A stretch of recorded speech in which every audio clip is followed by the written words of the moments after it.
Good afternoon, everyone. Okay, all of you see the picture. Can you guess who is this? What is the means? The sculpture belongs to. What is this sculpture? So this is a sculpture belongs to Atlas. So in according to mythology, Titans mythology, British mythology, he is a leader. And you see what he is doing. He is holding the entire globe. So they are considered his as a god. So who holds the entire globe on his shoulders, as well as you see with the help of hands how he is holding. So in such a manner, one important bone also there in our body. You see what is this? Skull. So the skull, like a globe, it is supported from below by means of one important structure. It is a bony structure. So can you guess what is that structure? See, this is a first cervical vertebra, and anatomically this is the first cervical vertebra, but the name given to this vertebra is Atlas. So why they have given the name Atlas? Because you see the same manner how the Atlas can hold the globe, the same manner by the articulation with the skull. So what is that articulation? Between this first cervical vertebra and occipital bone. So by means of this joint, we can hold our head, means nothing but skull. So that's why the name given to the first cervical vertebra is Atlas, right? See how the first cervical vertebra holding the entire skull. So only one joint here, that is the atlanto-occipital joint, because the first cervical named as a Atlas, after the name this Atlas, right? Mythologically, he is a god for the Titans. Okay, so how the first cervical vertebra holding this bone, entire skull, by means of a joint. And in the way of this means in evolution, the first cervical vertebra is how modified. So what are those modifications? What is this joint? And all together we are going to discuss now. So what is the topic today? Actually, the joints of the head and neck. So before going to the joints, joint means a junction among the bones, maybe between two bones or more than two bones, right? So what are those joints? So for that we should know what is the skeletal framework of the head and neck.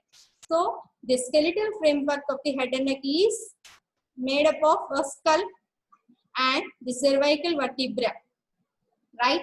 And a cartilaginous framework structure also there. What is that? Larynx, right?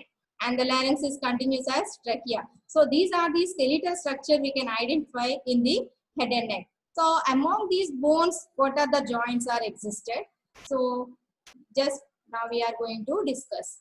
Okay. So learners should know the following, because what are the actual objectives for today's class.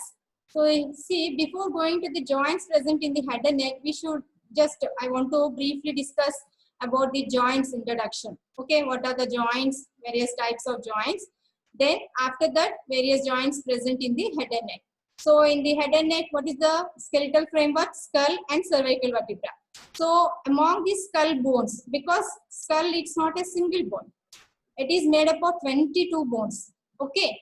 So out of 22 bones, how these bones are interconnected. So for that, various joints are there, and we are discussing these two joints also today. Then craniovertebral joints means what is the joint existing between the skull and cervical vertebra. So that is nothing but craniovertebral joints. It includes atlanto-occipital and atlanto-axial joints. With these two joints are very, very important. How we are moving our head with a free access, right? So because of these two joints. So details about these two joints we are going to discuss now, right? Then intervertebral joints. So among the cervical vertebrae, what are those joints are existed? In between vertebrae means intervertebral. But these intervertebral joints again classified as median vertebral, nothing but intervertebral disc, means adjacent vertebral bodies are intervened by the intervertebral disc. Then oncovertebral joints, they are very special in the cervical region. So what are these oncovertebral joints and what is the function of these joints? We'll discuss now. Then lateral intervertebral joints, they are nothing but facet joints.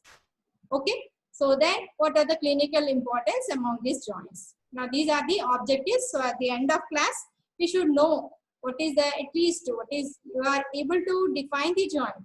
So what kind of joints are present in the skull? Now coming to the definition of the joint. So as you know, the definition means what is the junction? Is nothing but in between two bones or more bones, or it may be between the cartilages. So any junction among the skeletal structures. So what is the skeletal structure? It may be a bone or cartilage, right? So in between two or more bones or cartilages, a junction is present. So what for this junction? Actually, the junction is permitting movements. So the joint you can define as a device to permit the movements. So what is the classification? Mainly we can classify the joints either by structural or functional. So what is the structural function classification and functional classification? We'll see details, right? So structurally, so what is indicating structure? So joint is made up of what? So according, based on this, the joints are classified into fibrous joints, means they are separated by a fibrous tissue, right? Right? Then two bones or cartilages are separated by cartilage. The tissue is cartilage. So such kind of joints are called cartilaginous joints. Then synovial joints. Synovial joint means in case of synovial joint, in between two or more bones, there is a space. There is an existence of this space which is known as synovial cavity or joint cavity. That should be enclosed by a joint capsule. So a very important typical feature of the synovial joint, you must see a space between the two bones, right? Then that space is enclosed, loosely enclosed by a capsule. So that is very, very important. You can find out in the synovial joint. Then functional classification. So function means what? What for the joint means for the movement. So according to, means based on movement. So at what extent the movement is occurring at the particular joint. So based on that, functionally the joints are classified into synarthrosis, means like fibrous joints. There is no any movement. Amphiarthrosis means a slightest joint movement we can see in case of the amphiarthrosis. They are just like cartilaginous joints. Okay. And diarthrosis means synovial joints. So functionally, there is no movement means they are fibrous joints. Amphiarthrosis means there is a slightest movement, means compared to with fibrous joint, there is a slightest movement, but synovial joint is more movable. Okay, so diarthrosis means synovial joint. Then another classification is there, regional classification. So regional means according to region. If you see the skull type means they are immovable because they are all together by means of a sutural joints, means nothing but fibrous joints. Clear? All these skull bones are interconnected by means of a fibrous tissue. That's why they are immovable. There is no any movement except at the time of birth, because those are unossified membranes are existed among the bones, paired bones. So at the time of birth, we can see a slightest movement. Okay. Then vertebral type. Vertebral type means along the vertebral column. All the vertebral joints existed in the vertebral column, means in the midline. Okay. So slightly movable. And limb type means freely movable. So most of the limb joints means the upper limb and the lower limb. The joints among these two limbs are freely movable, means made up of synovial joints. Right. Then according to number of articulating bones. See, joint means it is an articulation between the bones. So usually two bones must be there to present a joint. So if two bones are articulated by means of a joint, means that should be a simple joint, right? If in some joints, compound joints, what happened? More than two bones, and even in that joint there may be an articular disc also present, right? Compound joint. Then whereas in complex joint, what happened? This synovial joint again completely divided into two compartments or more compartments by means of intervening articular disc. Okay. So what is this complex joint? they are completely divided joint cavity. So in such case, for complex joints we can classify. And another task here, you see I have mentioned transverse tarsal joint. So this transverse tarsal joint is a combination of two joints. What are the two joints between the calcaneum and navicular? Calcaneum and cuboid. So calcaneo-navicular and calcaneo-cuboid. So the two joints together act as a single unit for the movement. So such type of joints also known as complex type of joints. So according to number of articulating bones. And in such case, you see the joint cavity is some of the complex joint. The joint cavity is completely divided into complete compartments. Okay, we'll see what are those. So coming to some details about the fibrous joints. So what is this fibrous joint? The bones of fibrous joints are held together by fibrous connective tissue. So mainly this fibrous connective tissue is collagenous tissue. Okay, as you know, the collagen fibrous tissue means it is a tensile structure, right? So there is no, you cannot expect any movement by means of this, means if the joint is found by this fibrous connective tissue. So there is no cavity at all, means, and fibrous joints do not move at all. So why? Because there is no any space between the two bones. Moreover, they are connected by the dense fibrous connective tissue. And that dense tissue also, histologically it is a regular dense connective tissue. So that there is no movement at all at this type of joints. And further, these fibrous joints are classified under three subgroups: sutures, syndesmosis, gymphosis. Right, coming to these sutures. So,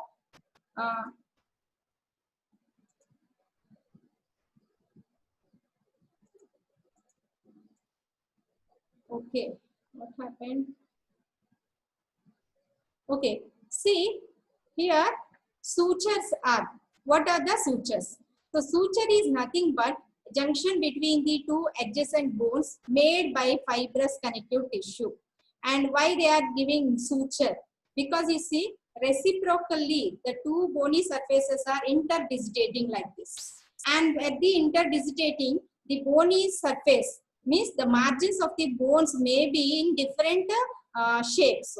So according to the shape, again the sutures are classified further into squamous type of suture. You see, between this and before, you see what is this skull? Skull means it is made up of 22 bones, as you know. So out of 22 bones, the 21 bones are interconnected by means of sutures only. Means made up of fibrous tissue. Only one movable bone, what is that? Mandible. So the mandible is connected to the skull by means of a synovial joint. Okay, that is a condylar type of synovial joint. We'll discuss later. So remaining 21 bones. Some of the bones are paired, some of the bones are unpaired, right? So all these bones means among these 21 bones, what type of joints are existed? The joint type is fibrous joint.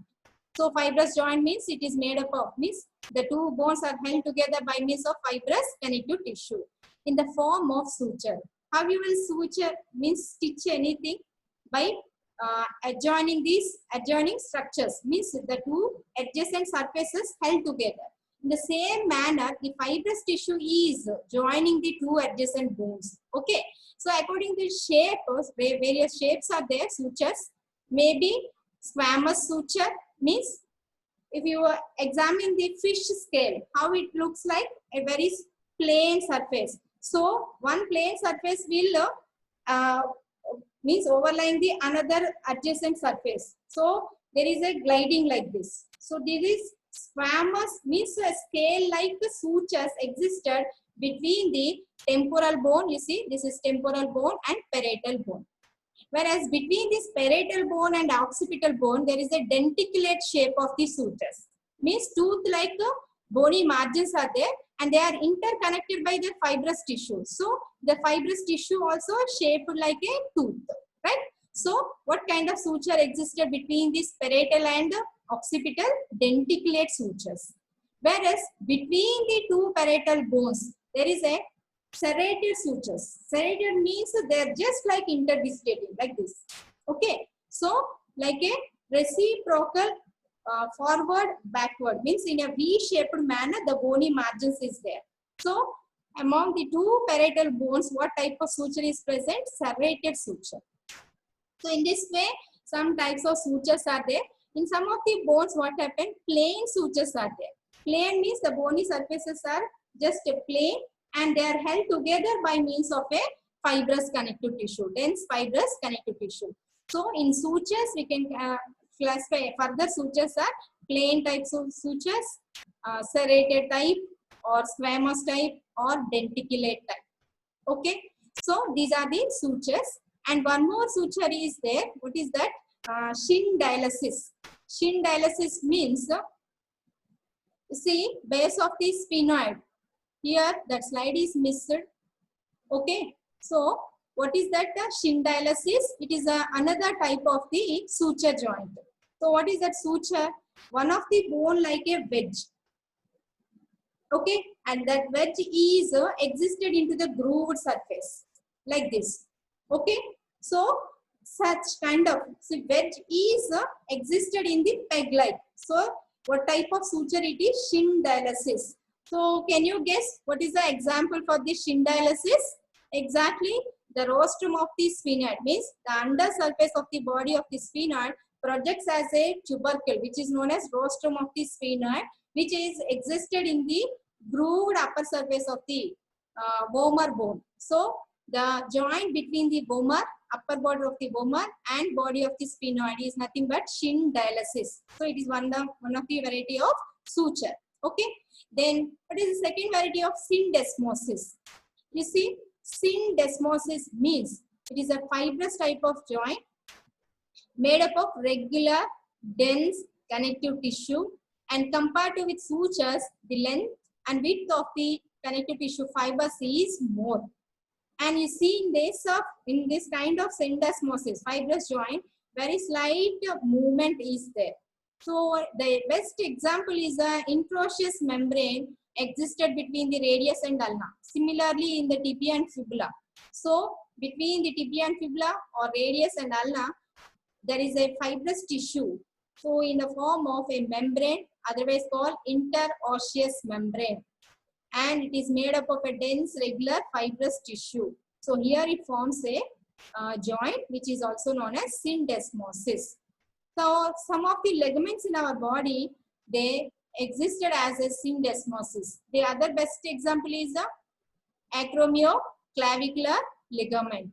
Okay, that is also very important ligament, act as a joint. So what kind of joint it is? Syndesmosis. So how can you consider one joint as a syndesmosis? Means a joint between the two bones, means two adjacent bony surfaces are interconnected by dense, regular fibrous connective tissue, and it is made up of collagen fibers. Okay, so such kind of ligaments also considered as syndesmosis. The best examples are these radioulnar, intermediate radioulnar joint or intermediate tibio-fibular joint. The third variety of the fibrous joint is the gum fosses. So gum fosses means a tooth-like. You see here, this is a tooth and it is present within the socket. So what is the socket here? Alveoli of maxilla or mandible. So alveoli of the maxilla or mandible bears tooth. So how this tooth is existed in this alveoli? By means of a connective tissue. So what is this connective tissue? Is nothing but fibrous connective tissue made up of collagen fibers and which is known as periodontal membrane. So how the tooth is present within the socket of the maxilla or mandible? By means of a intervening fibrous connective tissue in the form of a joint. So such kind of joint is known as gum fosses. So tooth and a peg. This is the gum fosses joint.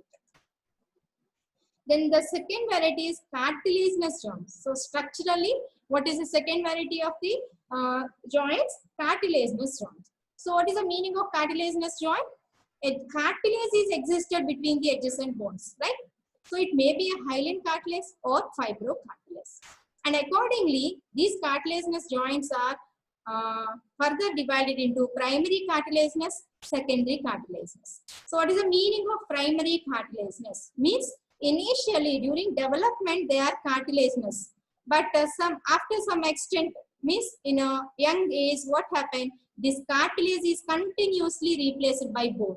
Means first it is cartilage, but in later life it is bone. So what kind of joints? These are primary cartilaginous joints. So otherwise called synchondrosis. Okay.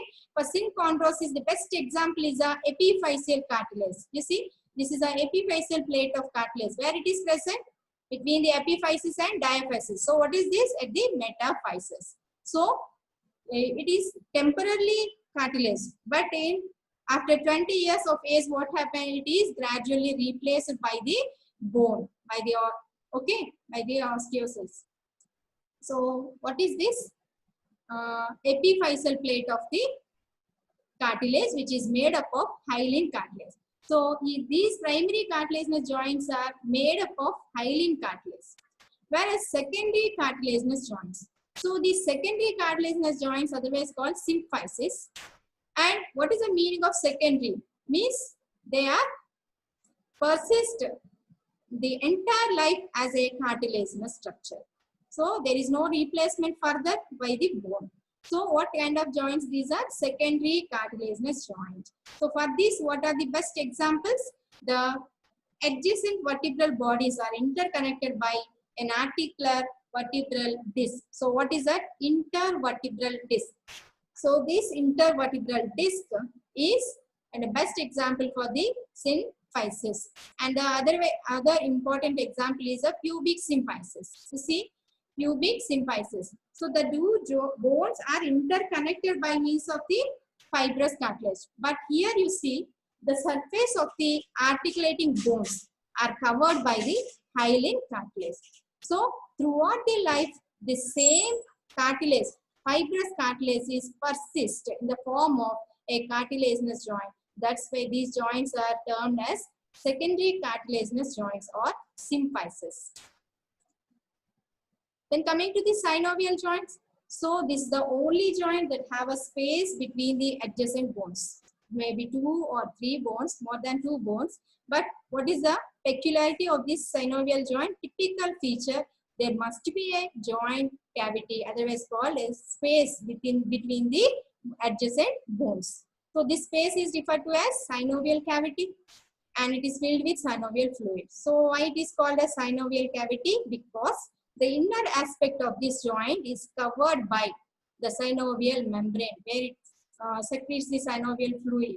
So this fluid can lubricate the joint, and what for this? To reduce the friction between the bones, adjacent bones. So for which allowing the greater movement between the bones. The entire joint is surrounded by an articular capsule. So this is another important feature of the synovial joint. So if you define this is a synovial joint, there must be an enclosed capsule. So which is known as a fibrous capsule because it is made up of fibrous tissue, mainly collagen fibers. And this fibrous capsule is enclosing the entire joint. Means what is the attachment of this capsule? It should be attached to the peripheral margins of the bones which are involved in the joint. So that's the important feature of the synovial joint. And this fibrous capsule means first important function, it is keeping the bones intact and it should be loose. Why it should be loose? To give a free movement. So for which what happened? There is no strength around the joint. So to get the strength of the joint, this fibrous capsule is further thickened in the form of ligaments. It may be collateral ligament or accessory ligament. So any synovial joint means we should identify what kind of means. Is it a compound joint, simple joint or complex joint first. Then either it is surrounded by fibrous capsule. Then how it is strengthened means by means of the ligaments. So what are the various kinds of joints?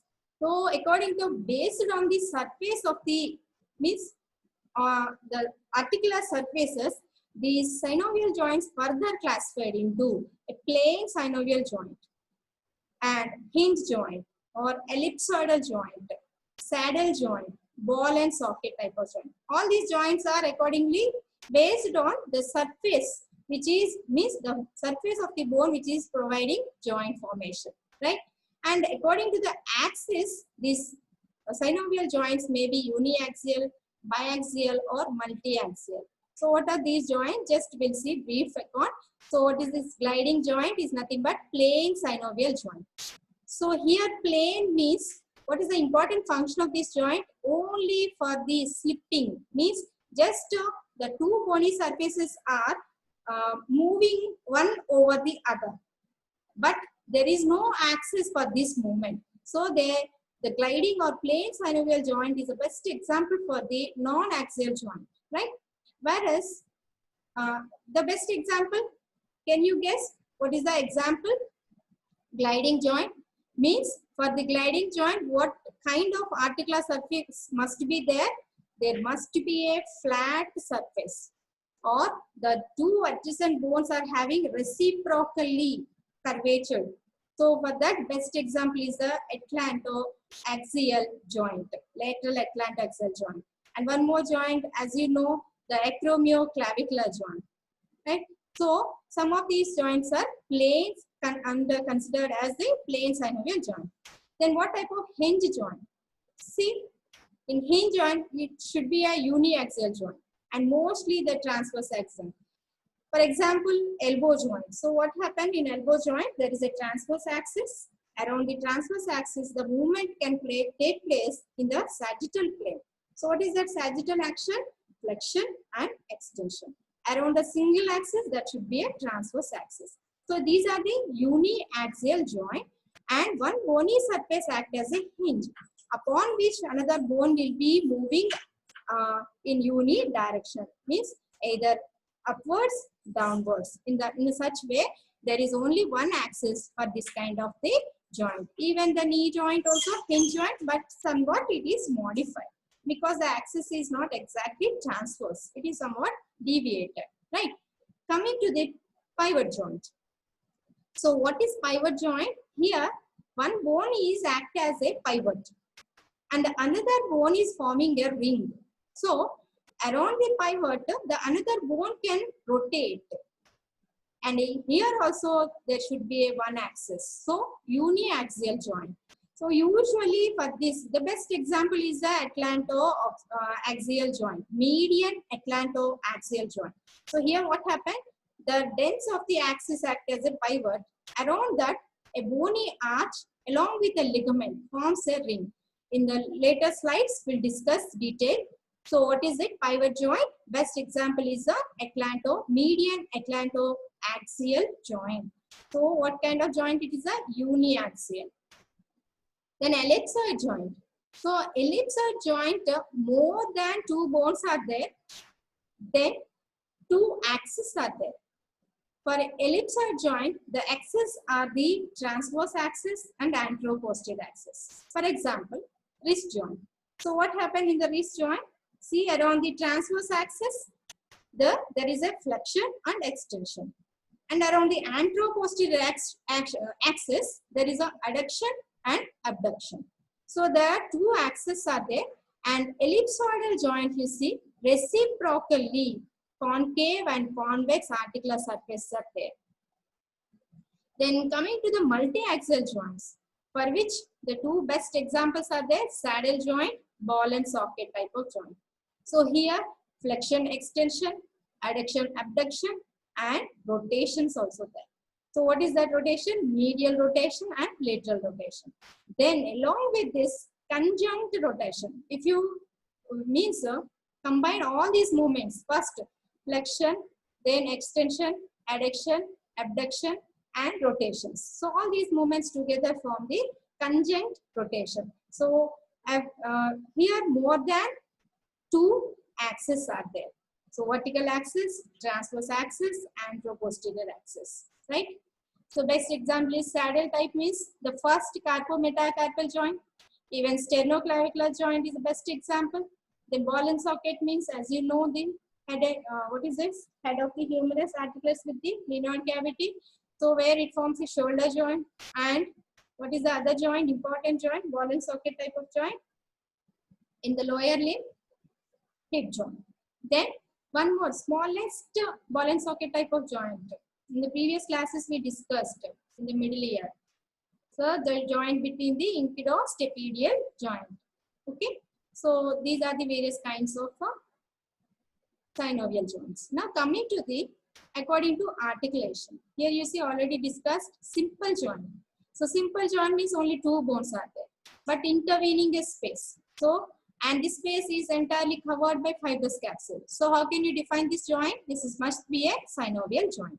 So best example is interphalangeal joints. You see here, this is a convex surface of the head of the proximal phalanx, and this is a concave articular surface of the base of the middle phalanx. So in between there is a joint. What is this? Proximal interphalangeal joint. And between the middle phalanx and terminal phalanx, distal interphalangeal joint. So these are the under considered as simple joints. Then compound joints. So best example is wrist joint. Here you see what is a wrist joint formation. The scaphoid and lunate articulates with the radius. So more than two bones are articulating. So here there is no direct articulation with the ulna. Why? Because there is an intervening articular disc. And what kind of articular disc? It's a fibrous articular disc. So by this intervention, what happened? The joint is separating the ulna from the wrist. Okay. Then what is complex joint? As I told in the previous class, slide. So the joint cavity is entirely, means completely divided into two compartments by means of a articular disc here. You see. But in this wrist joint, there is no complete division of the joint. But in case of complex joint, there is an intervention of the articular disc, thereby the joint entirely divided into two individual compartments. So these two compartments for the two different movements. So coming to the present topic, various joints of the head and neck. So in the head and neck, sutural joints, then gum focis we can identify, then condylar joint, craniovertebral joints. So craniovertebral joints means the joints among the cervical vertebra with the occipital bone, means skull. That is atlanto-occipital and atlanto-axial. Then intervertebral disc, intervertebral joints among the cervical vertebra. So these are the things now we are going to discuss detail. Coming to the types of suture. So together how many bones? 22 bones present in this skull. So among these bones, you see here you identify the plain type of suture. Example is the internasal suture. You see between the two nasal bones. It is a plain suture.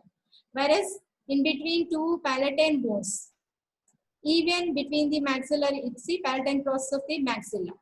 So in the hard palate also we can identify this plain type of suture. So what is this suture? Importance of this suture is it is made up of fibrous connective tissue. Then serrate type of suture, interparietal. You see the from one side parietal bone and other side of parietal bone, they are interdistating. So what kind of suture it is? Serrate suture. Then squamous type of suture. You see, so this upper border of the temporal bone is articulate with the lower border of the parietal bone. So the articular surfaces are beveled. Beveled means one is overlapping the other. So like in fish scales. So how flat the fish scale, in such a manner this upper border of the temporal bone overlaps the lower border of the parietal bone. So the suture is squamous type of suture. Then denticulate suture. The lambdoid suture, you know what is that lambdoid suture? The suture between the parietal bones and occipital. So if you identify this bony suture here, it is looking like a tooth. The shape of the suture is tooth. So that's why the name given to this suture is denticulate suture. Then shin dialysis, it is another type of suture. So where it is existed in the skull between the rostrum of the sphenoid and upper border of the vomer. You see, this is the body of the sphenoid. The undersurface means inferior surface of the body of the sphenoid presents a bony projection which is known as rostrum of the sphenoid. And this rostrum we cannot see from below because it is just inserted into the upper border of the vomer. So that's why you see, what is this vomer? Here the vomer dividing this nasal septum into nasal cavity into two, right? Right and left. So here it is forming the part of the nasal septum, posterior part of the nasal septum. So the junction between the sphenoid and vomer is nothing but Shin-dialysis type of suture. Here. And you see one more. This is the body of the sphenoid. And body of the sphenoid is articulating with the basilar part of the occipital bone. Primarily, it is cartilage. But afterwards, it is replaced by the bone. So what kind of bone? We can give a name to this joint. Body of the sphenoid and the occipital bone. Primary cartilaginous joint. Means synchondrosis. So this way, at the base of the skull, primary cartilaginous joints are there. Whereas on the roof, means on the calvary of the skull, all the bones must be interconnected by means of the fibrous connective tissue. So suture type of the fibrous joints. In gum fosses, so what is gum fosses? It occurs between the teeth and their sockets. So socket may be maxilla or mandible. So tooth, how it is adjusted within the socket. So the socket is provided by the alveolar process of the jaw bones, upper jaw or lower jaw. So the term refers to the way the tooth fits into the socket like a peg. That's why the name given gum fosses. And tooth is connected to the socket by connective tissue called, that is, periodontal membrane or periodontal ligament. So this is the joint between these two structures. So what kind of joint it is? Gum fosses. Now coming to the temporomandibular joint.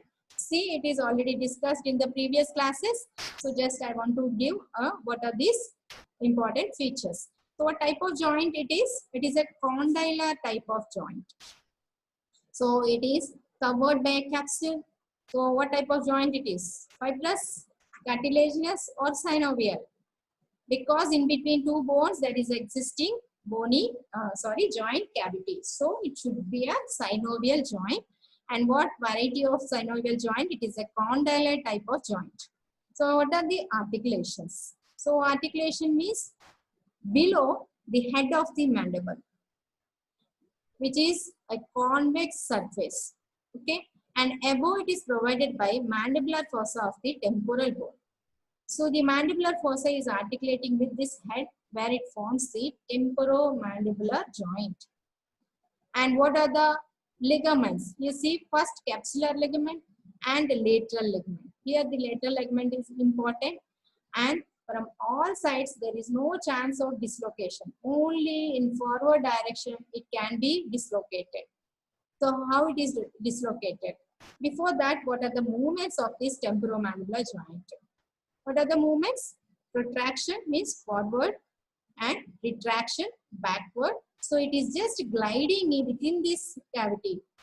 What is the joint cavity? Forward and backward. And what are the other movements? Upwards means elevation, then depression. So closing of the mouth is elevation. Opening of mouth is depression. Right? So what is this dislocation of this joint? So only in forward direction. So only anterior dislocation of the this temporomandibular joint can occur. So what is the cause of this dislocation? If you yawn, means if you open the mouth widely, so what happened? There is a chance of dislocation. The anterior dislocation of the temporomandibular joints. Okay, details already discussed. So just I want to introduce what are the joints present in the head and neck. So this is one of the important joint, and one of the means it is a main important joint because all other joints present in this skull are immobile. This is the only mobile joint present between the mandible and temporal bone. Then coming to the craniovertebral joints. So what are these craniovertebral joints? To know the craniovertebral joints, first we should know what are these vertebrae are articulating.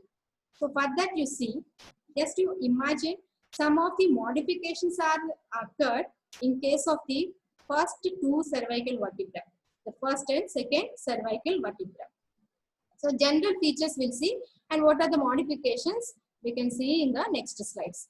So you see here, the vertebrae mainly they are classified as typical, atypical. So what is the meaning of typical, atypical?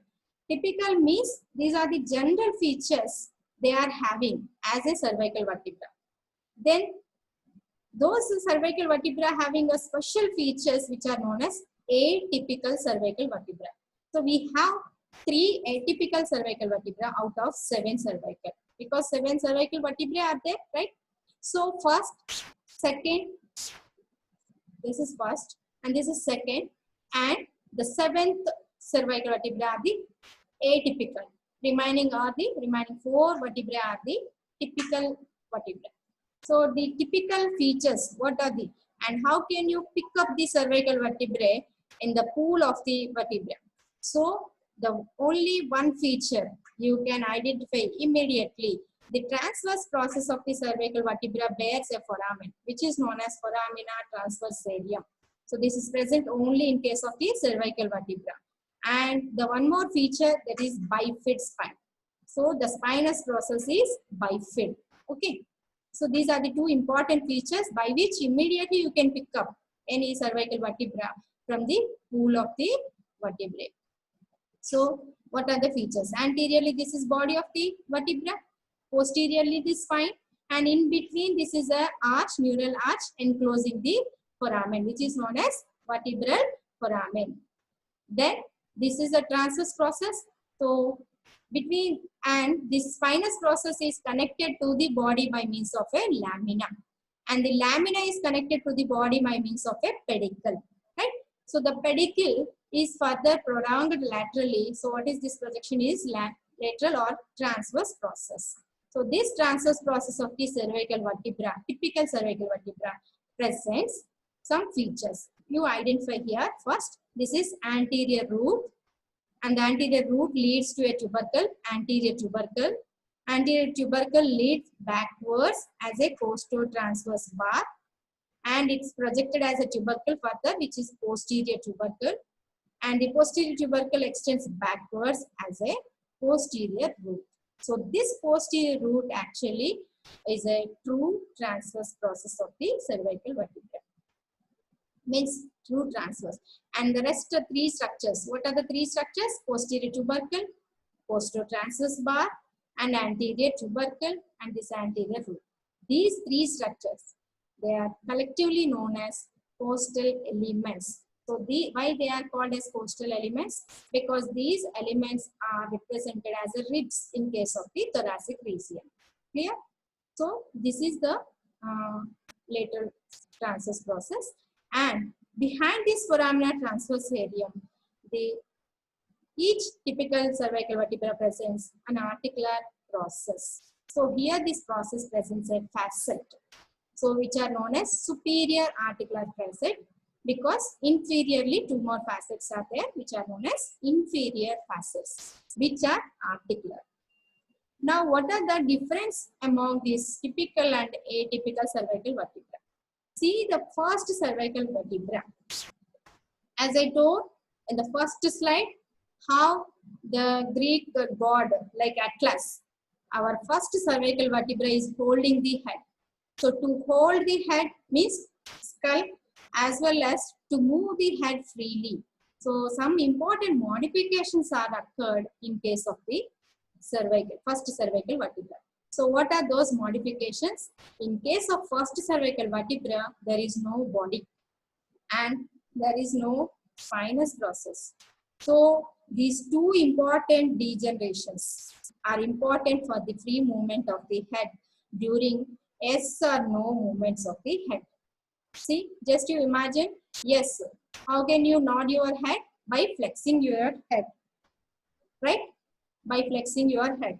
And if you move the head from the flexion to the extension, means backward, how much you can extend the head? There is some limitation on the back. right? If there is any spinous process of the atlas, right? If there is any spinous process, there is a no backward nodding of the head during this extension. But it is limited further, means it should be limited at one extent. So that should be limited by means of a posterior tubercle of the atlas. So this is a posterior tubercle of the atlas. And you see about this cervical vertebra, there is another class. In the coming classes, they will discuss about this cervical vertebra. So each and every structure, attachment, everything they will discuss. So now I want to discuss what are the degenerations are occurred. So thereby, how it is useful for the joint formation. Okay. So posteriorly, what is that modification means? What is that atypical feature of the cervical atlas? There is no spine, bifid spine. In the place of bifid spine, there is only tubercle, which is known as posterior tubercle. Clear? And the laminae are modified as an arch. So what is this arch? Posterior arch of the atlas. Then anteriorly, instead of body, vertebral body, there is a arch. So what happened to this body? So this body of the first cervical vertebra is detached during the development. Okay, in evolution, not in development. In evolution itself, the body of the first cervical vertebra is detached from this atlas and it is present in the second cervical vertebra in the form of odontoid process. Okay, I will discuss later. So what is this? Anteriorly, there is no body. In the place of body, what is there in the atlas? Anterior arch. And this anterior arch presents anteriorly one tubercle, posteriorly an articular facet. So that articular facet is articulating with the dens of the atlas, right? So this is the dens of the atlas. How it is articulating here? With the posterior surface of the anterior arch of atlas. Carefully listen. The posterior surface of the anterior arch of atlas presents a articular facet which articulates with the dens. See here, this is posterior surface. So how it is articulating here? By means of a joint, median atlanto-axial joint. Clear? So this is a atlas, and laterally it presents an articular facet, and it is known as lateral mass of the atlas. So the lateral mass is fully occupied by an articular facet. Sometimes it is an oval articular facet, and mostly it is a kidney-shaped facet. So reciprocally, see, this is a kidney-shaped concave articular facet. So to form a joint, what is that adjacent articular surface? Must be convex kidney-shaped articular surface. That is provided by the occipital bone. So where there is an articulation, here you see this is atlanto-occipital joint between the occipital condyles, means occipital bone, and the lateral mass of the atlas. This is nothing but atlanto-occipital joint. Then coming to the second vertebra. See what are the modifications. Why it is known as atypical vertebra, right? Question is why it is atypical. See, in case of the prolonged spinous process, here this is a large massive bifid spine. So why there is a large and bifid massive spine is there in case of second cervical vertebra? See, this is a landmark where the deep extensor muscles of the back extends up to this level. So there is no further extension upwards beyond this bifid mass of the spine. So thereby, this is one of the reasons why the atlas can move very freely around this axis. Okay, this is one of the reasons. Then the lateral mass presents an articular facet. See, this is somewhat oval or circular and plain articular surface. So same plain articular surface must be present on which aspect of the atlas? Inferior aspect.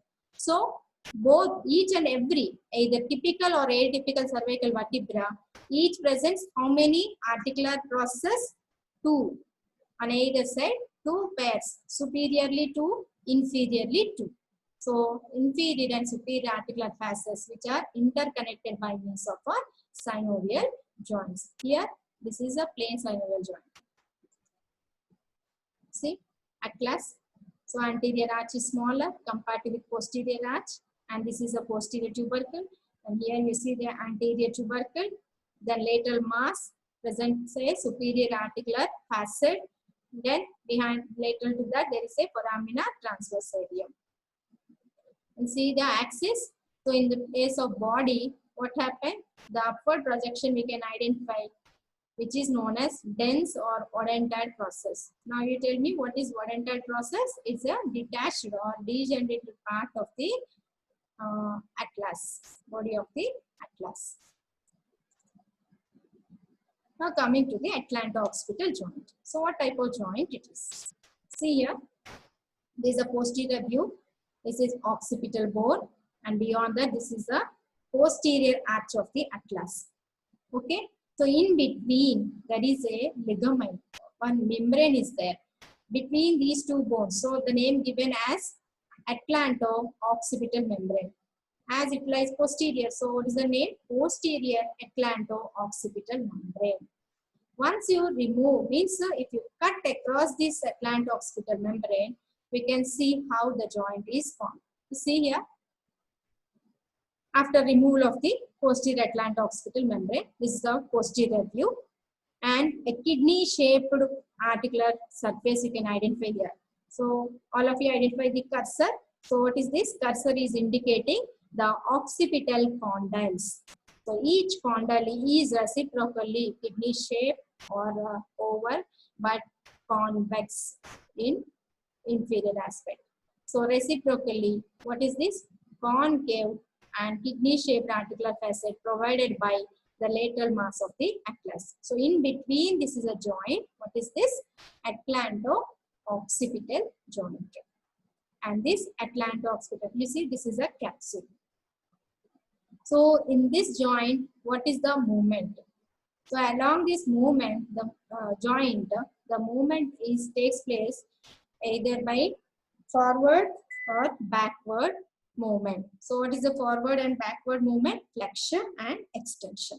So it can smoothly move forwards and backwards along at this joint. So what is this joint? Atlanto-occipital joint. What are the ligaments? Ligaments are supporting this joint. First we should tell articular capsule. So articular capsule is attached along the peripheral margins of the articular surfaces above and below. Then outside this, what are the ligaments are supporting this joint? Anterior and posterior atlanto-occipital membranes. So posterior means posterior arch of the atlas to the posterior margin of the foramen magnum. Whereas anterior atlanto-occipital membrane is from anterior arch of the atlas to the anterior margin of the foramen magnum. So these are the three ligaments are supporting the atlanto-occipital joint. Then what are the movements? So the muscles helps in this movement. What are the movements I told? Flexion and extension. Here you identify. So these are the muscles. So for flexion, what are the muscles are responsible? The main prevertebral muscle, that is our longus captis. So by the contraction of longus captis, the neck is flexed at which joint first? That is atlanto-occipital joint, and it is assisted by another muscles, the rectus captis anterior and anterior fibers of the sternocleidomastoid. As I told in the previous class, the sternocleidomastoid is meant for the rotation of the head to the opposite side, but the most anterior fibers can flex the head at which joint? Particularly at this atlanto-occipital joint with the help of the longus capitis, rectus capitis anterior. Then what is the extension? So extension means that the opposite muscle, the rectus capitis posterior, major and minor. We have two muscles here. So anywhere two muscles are there means either they will provide more stability or more mobility. So here they are giving more mobility, for which the two muscles are there, rectus capitis posterior major and minor. Then obliquus capitis superior. Then other extensor muscles. As you know, what are those muscles? Semispinalis, splenius capitis, longissimus, sternocleidomastoid posterior fiber, then upper fibers of the trapezius. All these muscles are helping for the flexion and extension. Then at this joint, a lateral rotation, not rotation, lateral flexion also there.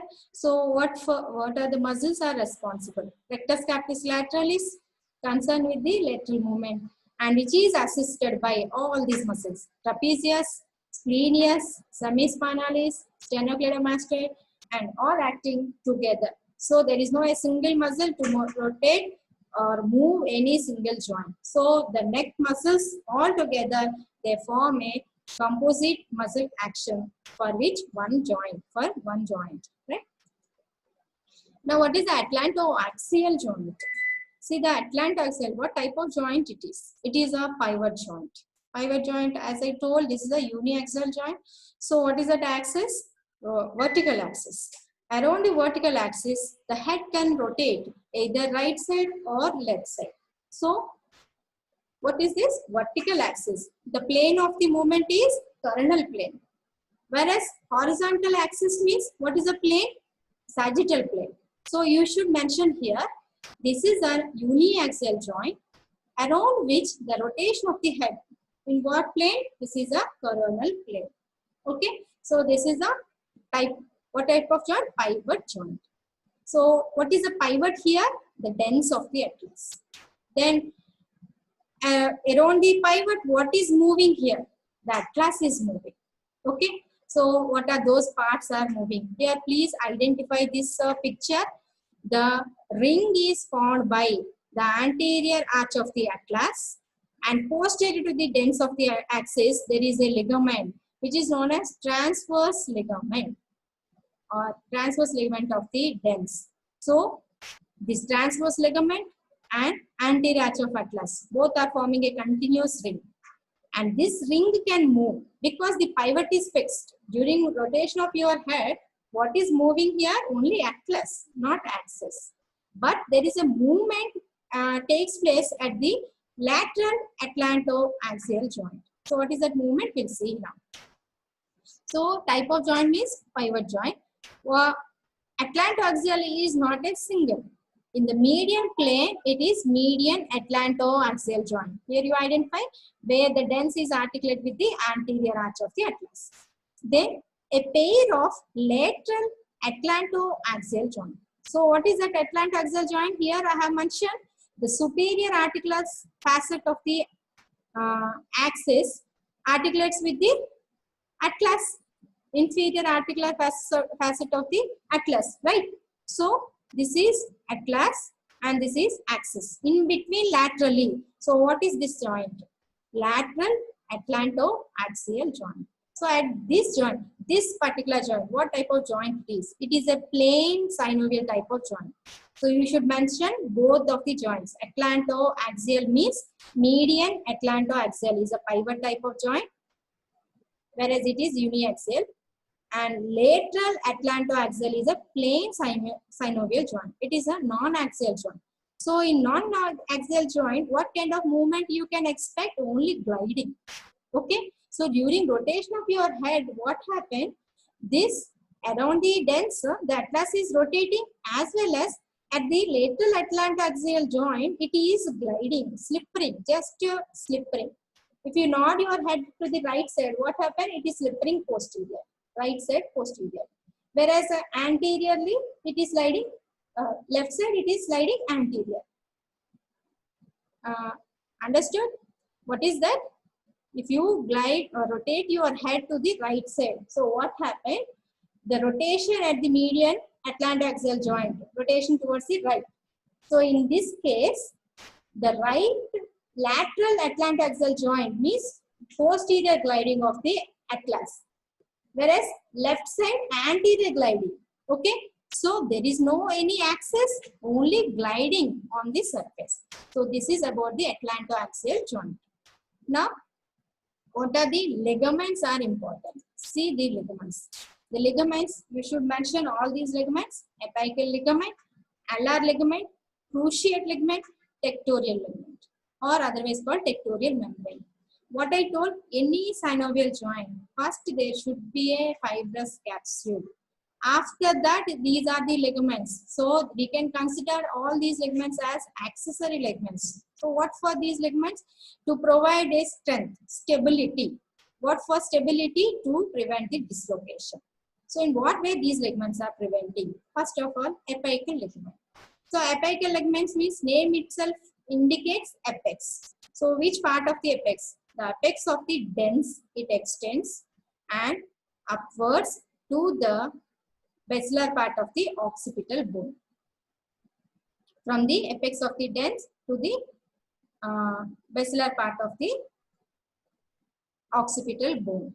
So what is this apical ligament? This apical ligament is in the next slide I will discuss. So what is this? Apical ligament extends from the dens of the second cervical vertebra axis to the occipital bone. Then alar ligaments. The alar ligaments are from the side of the dens to the condyles of the occipital bone. So what is the use of these particular ligaments? Alar means side ligaments. So if you move your, means rotate your head to the right side means it is going towards the right. So how much it is going right? At one point it is restricted. So what is that restriction is nothing but stretching of these alar ligament. So these alar ligaments are prevent the excessive rotation. Okay. Then what is a cruciate ligament? Cruciate means, you know, plus shape. So what is a cruciate ligament? Here we'll see. See, behind the dens, there is a cruciate, means a plus shaped ligament. So it has a transverse band, which is known as transverse ligament of the, here you see transverse ligament of the atlas. So why it is known as transverse ligament of atlas? Because it is attached to the tubercle of the atlas. What is this tubercle here? Identify the diagram. This is an articular process where it is present in the lateral mass. So lateral mass presents a tubercle anteromedially. To this tubercle, this ligament is attached. So either side. So by this attachment, what happened? It forms a ring. Within this ring, the dens is fixed. Okay. So this is a transverse band. Transverse ligament of the atlas. Here is the same ligament identified.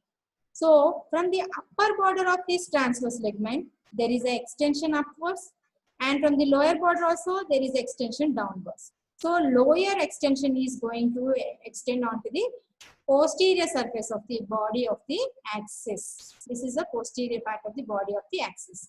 Whereas upward extension, it is extending upwards and is attached to the basi occiput. Okay, so above downwards, what are the three ligaments are attached to the basi occiput? First, the another ligament also I should explain. So the third ligament, tectorial membrane. See, the tectorial membrane means it is nothing but a upward continuity of the posterior longitudinal ligament. So if you ask a question, what is this posterior longitudinal ligament?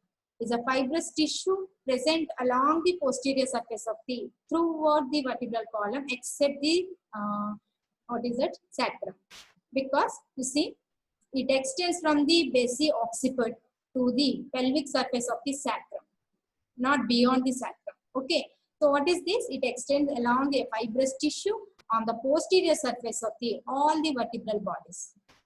So as I told, all these ligaments are providing stability for the joints. So intervertebral disc or intervertebral joints are provided stability by means of these longitudinal ligaments.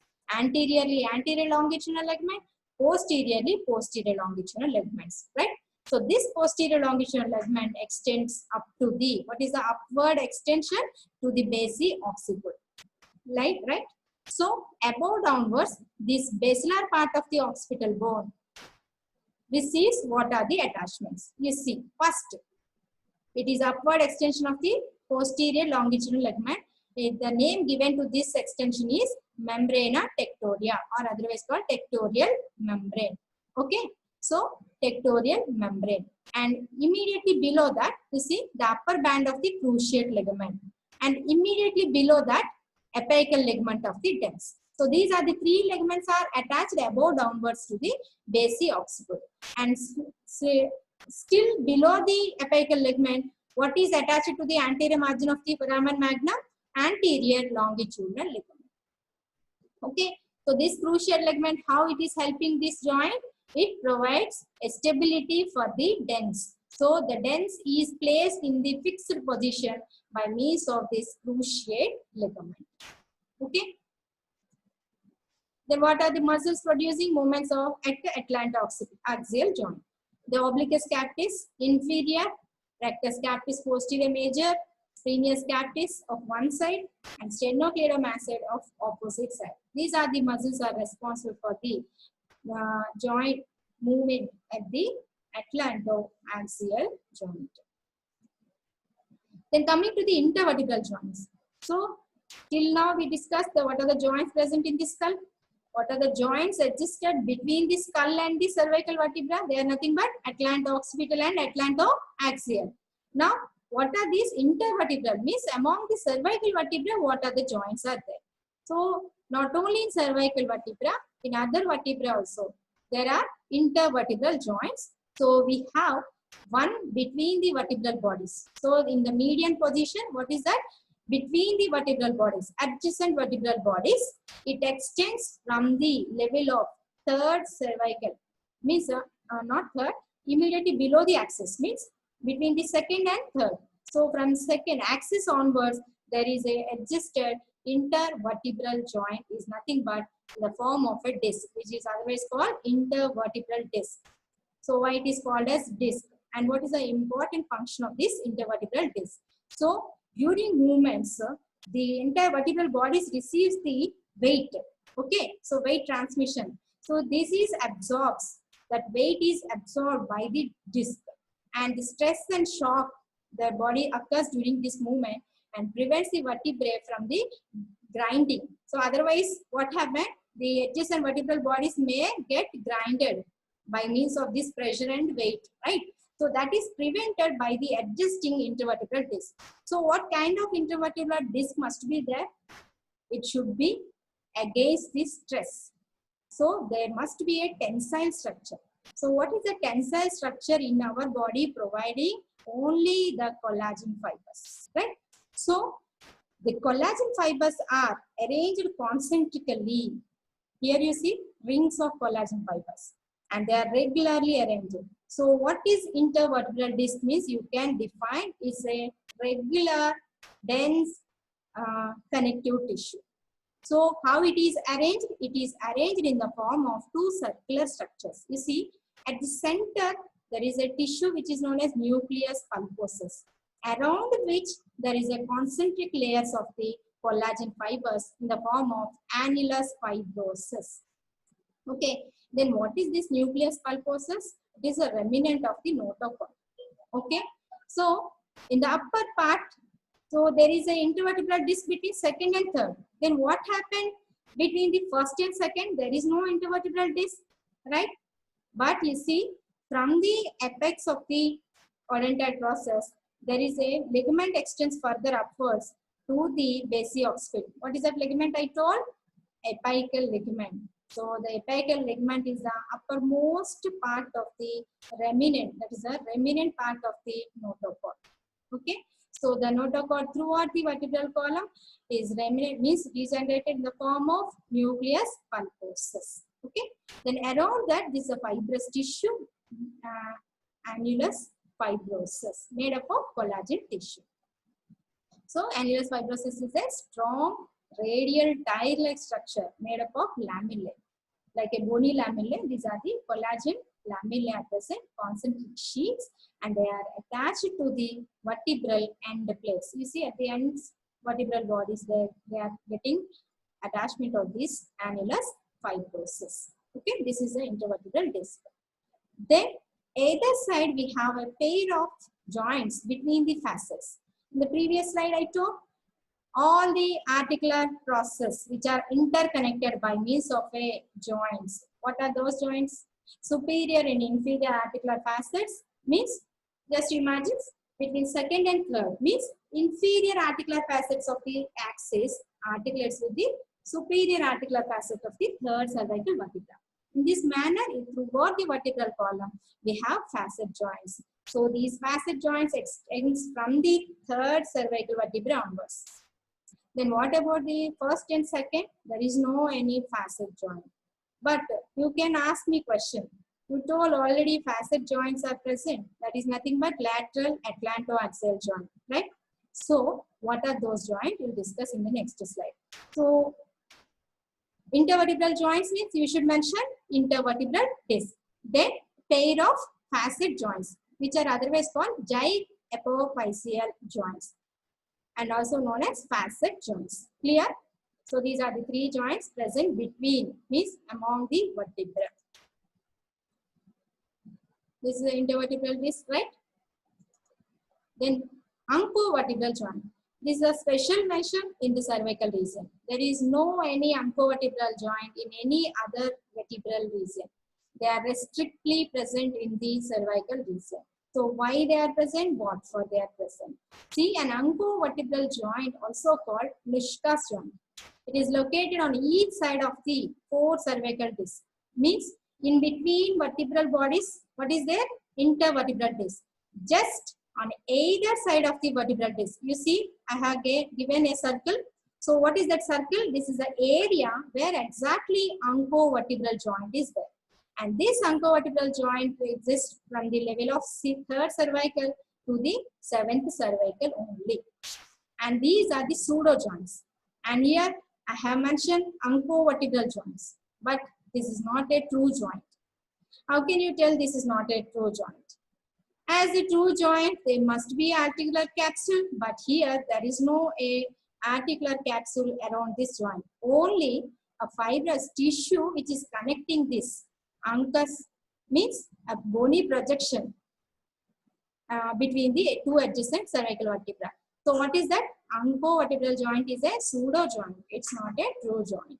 Then what for these joints? Function of the ancovertebral joint is to follow the movements of cervical spine. You see, you can flex this spine either front, back, or laterally. So flexion may be anterior flexion or lateral flexion. So all these movements are under control. Means these rotatory movements or anterior posterior movements, they should be followed by, means restricted, or otherwise called, they should be controlled by means of a well stabilized structure, that is nothing but ancovertebral joints in the neck region. And why the ancovertebral joints are developed in the cervical region, not in thoracic or lumbar, right? This is the question. Because the cervical vertebrae is holding such a weight on its upper part. What is that structure? Skull. Skull means bone, but inside that important structure. So the entire head is holded by, means that responsibility is taken by the cervical vertebrae only. Okay. So during these movements, there may be chance of prolapse or dislocations of these vertebrae. So to prevent these dislocations, means to prevent the over flexions or over movements, what happened? To stabilize, the bone itself modified. So what is that bone here? On either side of intervertebral disc, the upper border of these adjacent vertebra presents a projection, which is known as uncus, right? Uncus. So this uncus will articulate with the upper succeeding vertebra by means of a ancovertebral joints, otherwise called Luschka's joints. So the atlanto-occipital, atlanto-axial, they are in the line of these ancovertebral joints. So they are not the facet joints, they are ancovertebral joints. And how can you tell this is not ancovertebral, this is not facet joint, ancovertebral joint? Because you see, in case of the cervical, other typical cervical vertebra, the spinal nerve passes behind this facet joints, whereas in front of the ancovertebral joints. So in case of first and second, means atlanto-occipital and atlanto-axial joints, the spinal nerve C1 and C2 passes in front of the joints. That's why they are considered as ancovertebral joints. This is the reason. Okay. And various ligaments, you see, this is a posterior atlanto-occipital membrane. And this is a joint capsule for the atlanto-occipital joint. And see, this is a capsule for the atlanto-axial joint. After removing this capsule, you can see this is a joint space between the atlanto-axial, right? All these are the various ligaments which are protecting these joints. Then you see, in one way, ancovertebral joint is protecting the cervical vertebrae. In another way, what happened? If any ligaments or tendons around the cervical vertebra damaged or inflamed, it may lead to a bony spur formation. So what is that bony spur formation? This ancovertebral joints means the uncus of the cervical vertebrae may grow backwards. So by the growth of backward growth of this uncal process, what happened? Here it may compress the spinal cord within the vertebral canal, or maybe spinal nerve in the intervertebral foramen. So this is the other disadvantages of these ancovertebral joints. Okay, and intervertebral disc herniation, you know well. So what is that? Cervical disc herniation is a condition, so in which what happened? The inner gelatinous substance. So what is this nucleus pulposus?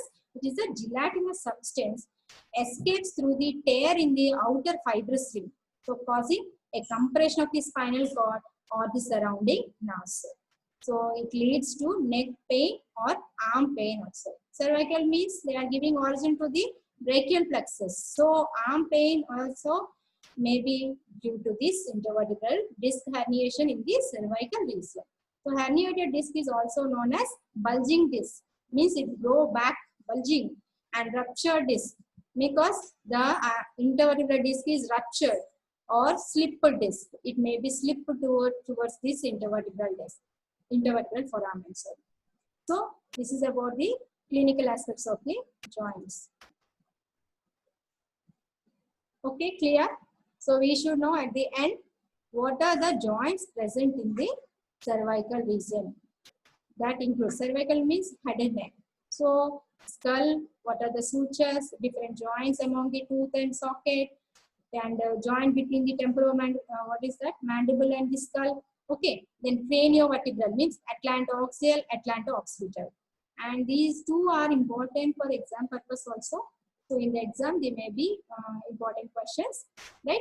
Then intervertebral joints. So intervertebral disc, what is intervertebral disc? Ancovertebral joint, special mention in the cervical region, right? Then lateral facet joints. So all these joints are important in the head and neck. Okay, clear? Thank you.